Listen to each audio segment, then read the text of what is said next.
What's going on, y'all? Welcome back to the channel. You know, I think it was last week or this week. One probably was last week because this week I've been pretty consistent with getting the reviews out without having to double them up and things. Um, I shared with y'all that I was going to coming forward, going forward, try to be. I don't know why my butterfly seem crooked to me, but it do. But anyhow, um, I said that I was gonna try to be a little bit more transparent with my viewers. My little things down here because that's what I built this channel off, was being somewhat transparent with y'all, and everything was fine, y'all. Everything was fine. I was sitting here. I was watching my shows. I had already put Black Ink Crew into circulation, so y'all will have it.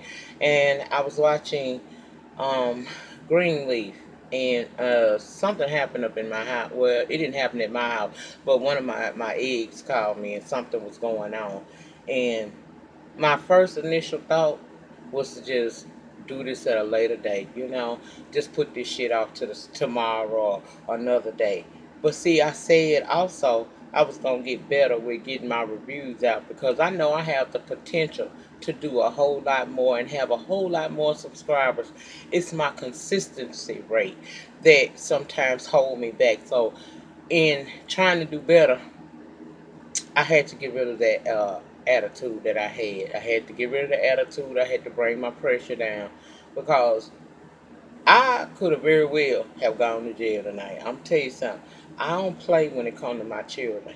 You can say and do anything you want to me, but them four little people that I put out of my body, I'll fuck it all up behind them.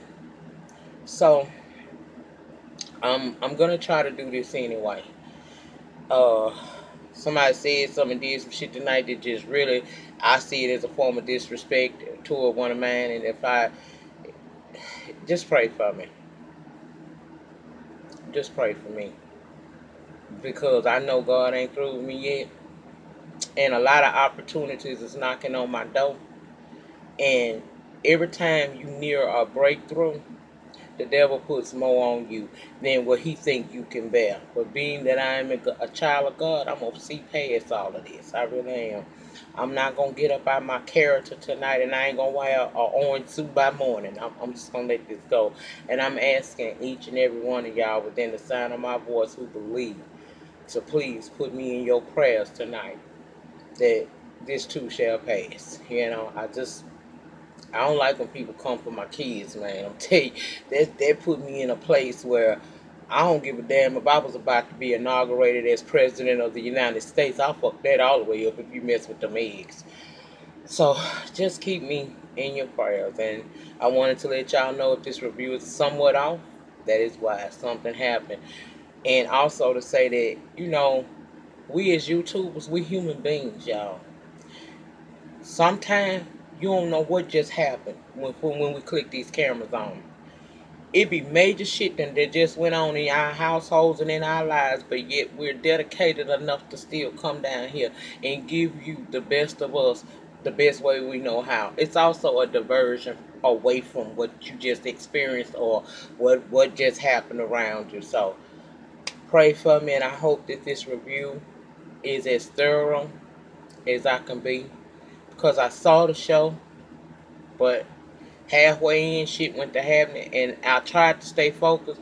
So if I left anything out, as always, please put it in the panty, and just keep me in your prayer. And just some of y'all need to, that are not so understanding, remember, we may be YouTubers who come and give you videos you like, but at the end of the day, we're human beings and life is still happening for us. So we're gonna let that go there. All right. Praise the Lord, saints. Praise the Lord. Here we are tonight, yet again. The Lord has allowed us to come together once more and again to bring you the review for Greenleaf, Season 2, Episode 13, entitled Silence and Loneliness. Now, we begin this episode off with old Pastor Gigi having a little dream, and in that dream, she's running. She taking a run, but she happens to run. This child runs past her, and she can't. She's saying hey and trying to gather that child's attention, but she's not able to get the attention. But she hears Mac's voice. That would be Uncle Dead Creepy Mac saying something to her. I didn't catch what he said, but whatever it was, it called her to stall, and that brought her about that dream. Only to end up talking with her daughter Sophia, who tell her her dad is not going to be able to make her cotillion. And I think at these cotillions, the father, even though they have dates, the father walks the girls in. Okay, so her dad's not going to be able to make that event. And Gigi feel kind of sorry about that, but Sophia seemed like she all right about it. Okay. Now let's go over, because Lady Mae, Carissa, and Bishop have all they sitting down talking. Okay, they done went into Pastor Skank's financial records and discovered that he has indeed been taking money from his churches, which is a crime. And basically he said that they gonna call him out. Carissa implores of them to go to Skanks and threaten him. Look, if you don't do what you're supposed to do and resign from this church and make Jacob the pastor, then we gonna expose you and we gonna call the people on you. We gonna turn you in for what you've been doing. That's the plan. That damn Carissa, I told y'all, she's got ambitions. And her ambitions don't allow her to think clearly sometimes. And so she's sitting there thinking to herself, well, she wasn't thinking it to herself, but she said it out of her mouth. Make sure that he tells Jacob. Make sure Jacob get that job. Lady May had to tell her, Carissa, we know you didn't just come and tell all this tea on this man and what had went on between your husband and Skanks because you just was doing it for Bishop. We fully aware that you want the position as First Lady at the church. We know what you want, and we too want to see Jacob succeed. So don't you worry yourself none. We got this here, okay? And you will become a First Lady of that church. And that pleased Clarissa enough to walk her butt on up out of his office. Only for Lady May to say to Bishop, Trump gonna become cavalry too. He said, yeah. One step at a time, though, May. One step at a time. Now, we see old Isaiah in the car with Zora. And she asking if he's tried, have you gone to look for a suit? Because this event is coming up soon and you might date there. He telling her that, yeah, I'm going to do that there, but he ain't seemed too interested in doing so. He actually was very rude to her, and the last thing he said to her was that she need to put a seatbelt on right. I don't know what that attraction that a lot of women, myself included, have had for bad boys, but bad boys don't usually turn out to be the one you end up with, and they damn sure ain't good for you because you gonna go through something loving a bad boy. You think I'm lying at some of these celebrities that you know of that like bad boys, how much hell and turmoil those men tend to take you through at times, okay? Okay, now Charity done went down to Memphis because Jabari, he got her set up to be with this artist and present her song that she had written. And he also tell her that, you know, I'm going to set your hotel arrangements up as well. She telling him, look, you don't have to treat me like a celebrity or nothing like that. If you got a spare room, you don't have to make hotel arrangements. I don't have no problem staying there. But he tell her, no, I just think it's best. Blue. Girl, you're pushing it. You too eager to get a push to the man. Just slow down, girl. Slow down. If it's for you, it's gonna come to you. Just slow down. The artist then listened to the music that Charity had written for her, and although she liked it, so she say, she doing a whole lot of changes to this girl's music. And Charity ain't really feeling it. She ain't no feelings about it, but she don't say nothing. She let the woman tell her what she want because, after all, that's her job, to write it the way the artist want it to be written so that she can perform it. Okay? Now, Bishop goes see Skanks, and he lets him know that he's been doing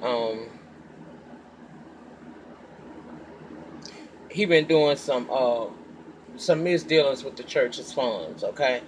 I know your tea, bro, is basically what he said. He said, now look, we can either take this to the police or you can do the right thing. You can resign from this church and put Jacob in charge and no one will ever know. At this time, Skanks ain't willing to hear that, so he decides to put old Bishop out. Later on, we see him on the phone. Sound like he was running some type of a scam again, telling some woman something that's worth the quality, call his wife Tasha or whatnot. When Victor, the guy from last week who was in there telling him, bro, I need my money, he walked in and he looked real mad. But Bishop talking about, oh, I was just getting ready. Well, Pastor say he was just getting ready to call him. Now, Gigi at this beauty day down to the senior retirement home and stuff. A nice little senior retirement home to be in fact. And she talking with one of the ladies who tell her, you know, you very nice, and so is that young girl that work here too. But see, I ain't like that last girl that was here. She was mean and kind of rough, and I took a stand. And that is resonating in Gigi's mind because it's something she hadn't taken a stand on yet. But we'll talk about it as the review continues, okay? Next thing we see is Tasha Skanks crying because Victor done beat the brakes off a damn Skanks. He over there with busted face syndrome, okay? She said she told him to stop. Why wouldn't he just simply listen? He said, baby, I know. I just couldn't hear you at that time, but I understand. Now, back up in Memphis, the artist that changed out had Charity changing that song and had her in her feelings, she done invited Charity to dinner. And then she leaves. And Charity is kind of upset still because she done changed her music up. And Jabari had to remind her, girl, we work for the artist. Whatever she want, it don't matter. She has the credentials behind her to make such a request, and we have to honor that. Or she can go elsewhere and find a songwriter anywhere. She finally asked him, look, okay, cool, I'm with that part. But just tell me straight up, do you like me? And he said he do. But she said, but I'm not talking about do you like, because he said, I like you. Otherwise, I would never try to work with you. She said, I ain't talking about like that. Do you like me? He told her, look, just work on that song. And later on, me and you will talk about what you talking about. But right now, we got to please the artist. So work on that. She wasn't really feeling that either, but she gonna do it. Lady Mae and Gigi make it back after their beauty day with the seniors, and all they did basically was just, we see them beginning to try to build a bond between each other, and I like that because there's no reason the mother and daughter should not have somewhat of a bond with each other to be like they are with one another. Well, the way she's been toward her daughter since she returned. So I like the fact that they are working diligently toward trying to resolve whatever was wrong with them in the past. They're trying to do better now. And they actually enjoyed each other. It brought Gigi out of her slump and made Lady Mae feel better. So I say all is well. Now, Zara and Isaiah is now again in the car together, and he tell her about some event he want to go to, and that event happens to be on the same night that her cotillion issue situation goes on, and she ain't interested in that. She tell him, no, that's the same night of my event, and I expect you to be there with me. He said, well, I want to go to the event. She said, look, I want to go to my event. So he gets so angry, you know, that inner abusive man that lives within inside of him. He slammed on the brakes hard enough to make her fall forward and bust her face right here, leaving a little mark over her eye. She tell him at that point, just take me home. He said, I'm going to take you to the cotillion practice like I'm supposed to. And that right there happened because you didn't put your seatbelt on right. I told you about that before. Girl, run. What is it going to take for you to see that he might look good? He might even feel good since you're sexing him, but he ain't good for you because he don't care nothing about you. You are supposed to do what he want when he want it, and that's it. He don't care nothing about you. And if you keep playing with fire, you're going to get burned. This was just part one of how you get burned. When he turned physical on you for real and get to going upside your head, you don't need that in your life. So leave that boy alone, okay? Bishop talking to Carissa, he telling her, look, I might have to go to the police on base because he wasn't breaking down. He said, no, he would not put Jacob in that position.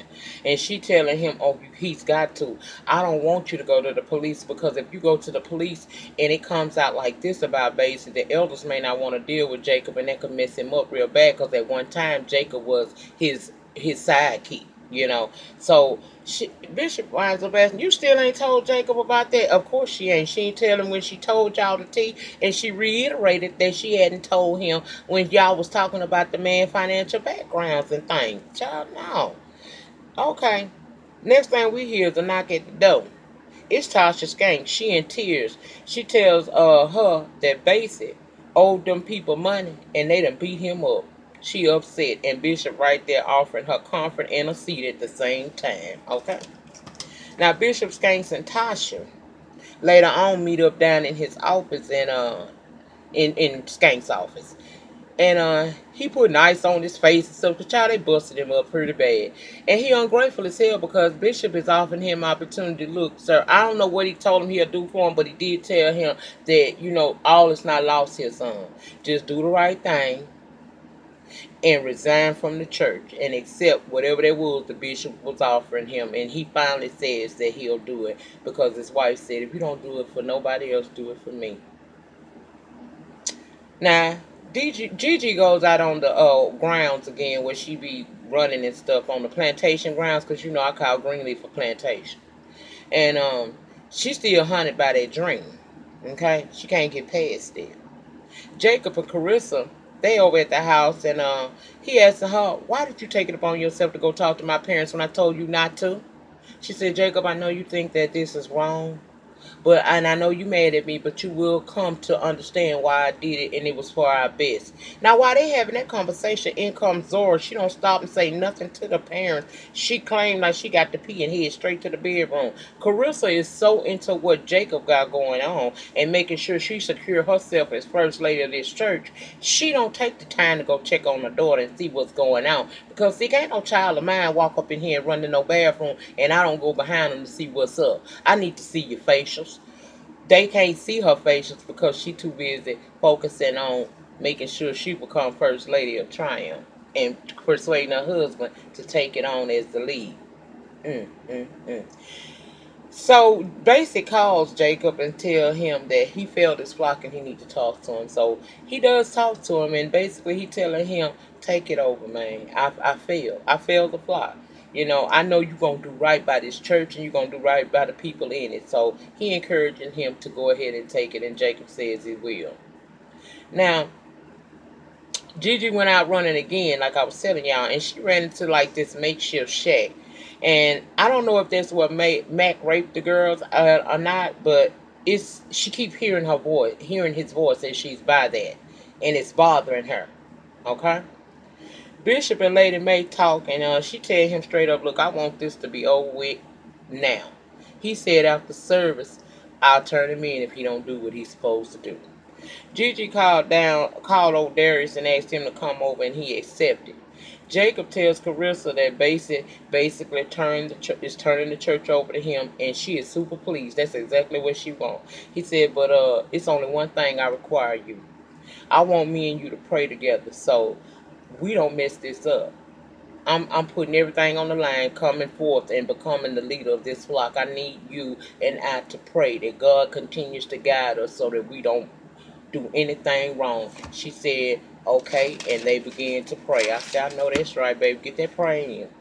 Jabari and Charity finally talk about the song, and how it was changed for the artist. And then that leads him into talking about how he really feel about her. He said, back to what you was asking me about. Yeah, I like you. I like you a lot. He said, but I have to be careful because, see, you a mom. And with that means you have a lot going on. And I'm just trying to ease my way. I don't want to move too fast. Told her, I do like you, though. And he ends up kissing her, so I guess she's satisfied.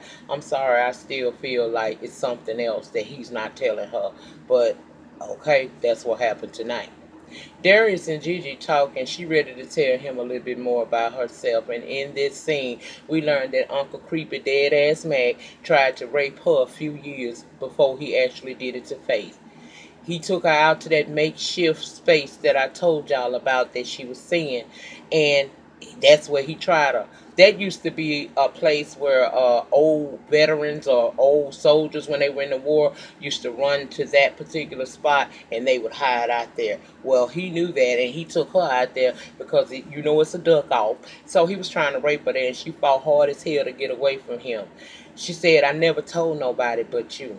You the only person that ever knows.